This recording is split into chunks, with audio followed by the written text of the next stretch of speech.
Hello, and welcome to the first in our bite-sized video series on digital reform.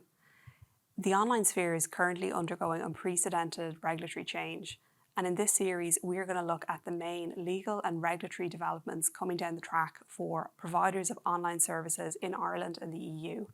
We're going to particularly focus on the EU's Digital Services Act, or DSA, and Ireland's Online Safety and Media Regulation Act, or the OSMRA.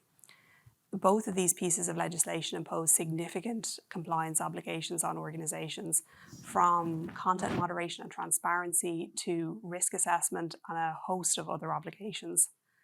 In this series, we'll look at what these pieces of legislation cover in terms of content, but we'll also look at what they have to say on topics like children and advertising, and what they have to say for compliance generally for online service providers.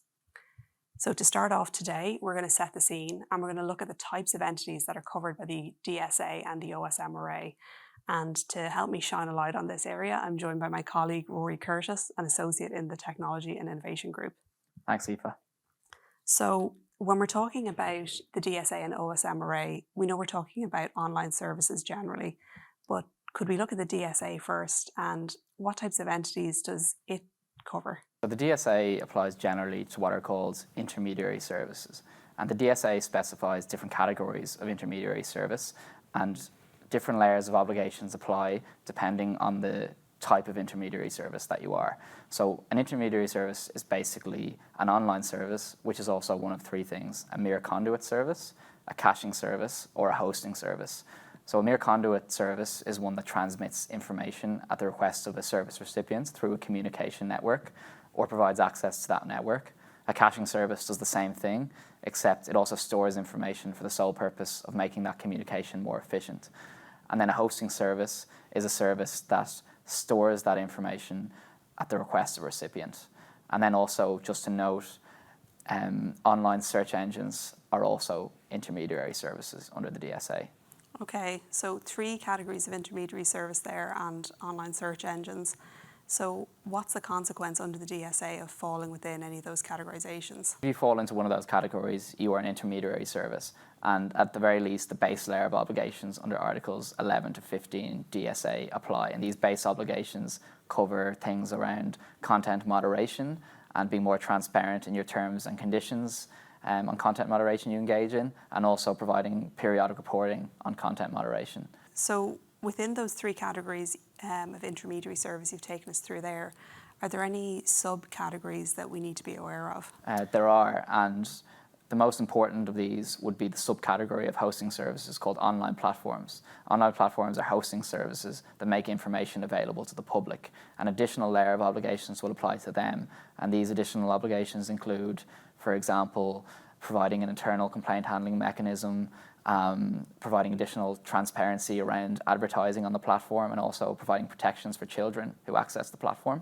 And then within the category of online platforms, there is a subcategory called online platforms that allow consumers to conclude distance contracts with traders, and some additional obligations around trader transparency apply here. So within hosting services, we have our online platforms, and we have our online platforms where you have the ability to conclude a contract.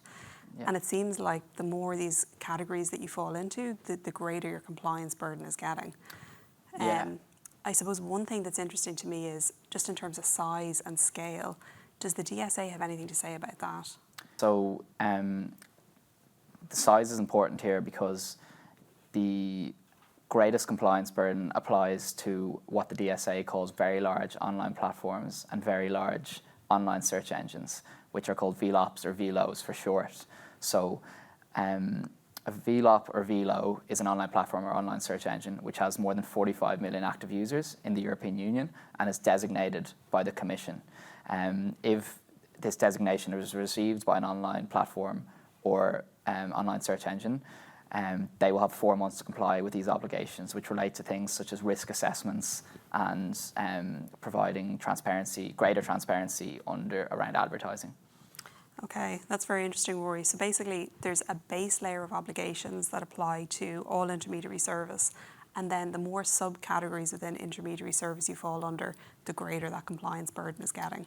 Yeah, so it's best to think of it as an inverted pyramid. So you have caching services, mere conduit services at the very bottom, and VLOPs and VLOs at the top. So the higher you go up on the pyramid, the more obligations that apply to the service. Okay, and I suppose the higher you go on the pyramid, the smaller the number of entities that those big compliance burdens are going to apply to. So I suppose that's why the pyramid's inverted here.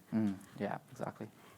Thanks, Rory. That's very clear on the types of entities the DSA applies to and how they're going to be impacted. To turn now to the OSMRA and the types of services that it's going to cover, my understanding is it doesn't automatically apply to online services, but rather it applies to online services that receive a designation from Commission Naman. Yes, that's correct. So to put things in context, Commission Naman is the new regulatory body that replaces the Broadcasting Authority of Ireland and will have the function of implementing the new regulatory framework under the OSMRA. So the main role it will have will be in terms of enacting online safety codes, which regulate what the OSMRA calls harmful online content. And these online safety codes will only apply to designated relevant online services or categories of relevant online services. And relevant online services are essentially online services that make generated content available or video sharing platforms. And just to note as well, providers of broadcasting services and audiovisual on-demand services will also be subject to the OSMRA. Okay, so the key for the OSMRA seems to be the ability to make content available online and the types of content that can be made. And Commission Naman is going to make these designations in time, whereas under the DSA, it seems to hinge on the functionality of the online service. Yes, that's correct also. And even though the Commission Naman has not designated any relevant online services yet, it is very probable that there's going to be a strong degree of overlap between the services regulated by the DSA and the OSMRA. Thanks very much for that, Rory. That's been very clear on the entities that are going to be captured by the DSA and the OSMRA. That's all we have time for today, but stay tuned for further videos in our digital reform series, where we're going to cover other topics under the DSA and OSMRA, including the compliance obligations on the entities we've discussed today. So thank you very much for watching.